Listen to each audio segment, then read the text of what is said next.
कहानी माँ की ममता और भाई का बलिदान।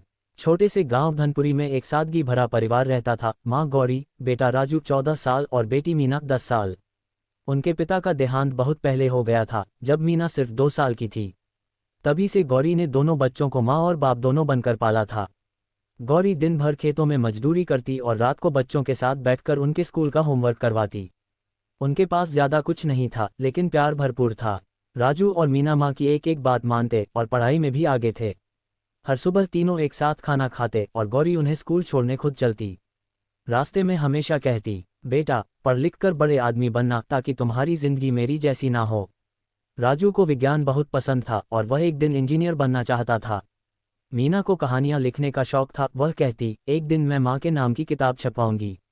सब कुछ भले छोटा था। एक दिन खेत में काम करते वक्त गौरी को तेज बुखार आया। राजू और मीना स्कूल से लौटे तो माँ बिस्तर पर पड़ी थी, पसीने से तरबतर। राजू दौड़कर गांव के डॉक्टर को लाया, लेकिन डॉक्टर ने सिर हिलाते हुए कहा, इन्हें अस्पताल ले जाना पड़ेगा, ये टाइफाइड लग रहा है।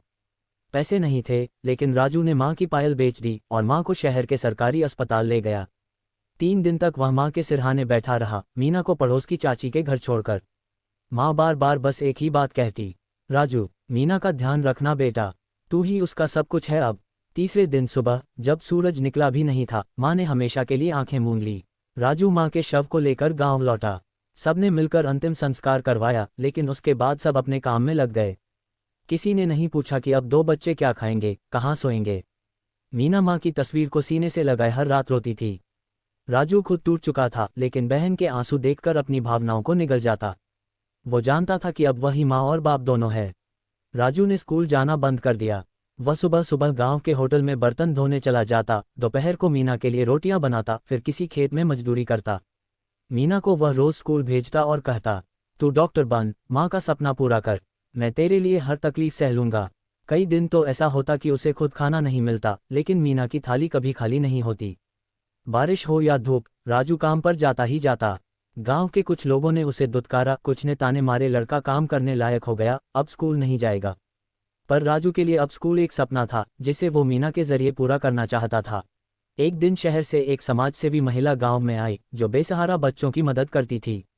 जब उसने राजू को होटल में काम करते देखा तो बातचीत की। राजू ने उसे सब सच बता दिया। महिला उसकी जिम्मेदारी लेने को तैयार हो गई। उन्होंने राजू और मीना को शहर के एक एनजीओ होम में दाखिल करवाया। वहां बच्चों को मुफ्त पढ़ाई, खाना और रहने की सुविधा मिलती थी। मीना तो जैसे फिर से खिल गई। अब वह हर दिन स्कूल में टॉप करती। राजू ने भी पढ़ाई दोबारा शुरू की और शाम को काम भी करता। समय बीतता गया। 4 साल बाद राजू ने हाई स्कूल टॉप किया।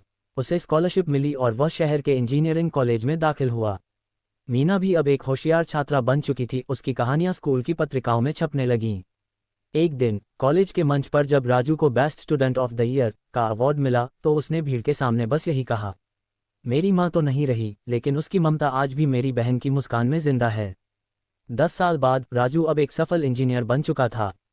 उसने गांव लौटकर वही जगह खरीदी जहां उनकी झोपड़ी हुआ करती थी। वहां एक सुंदर मकान बनवाया और उसके सामने माँ गौरी की एक छोटी सी मूर्ति लगवाए। मीना अब एक लेखिका बन चुकी थी। उसकी पहली किताब का नाम था माँ की गोद से आसमान तक।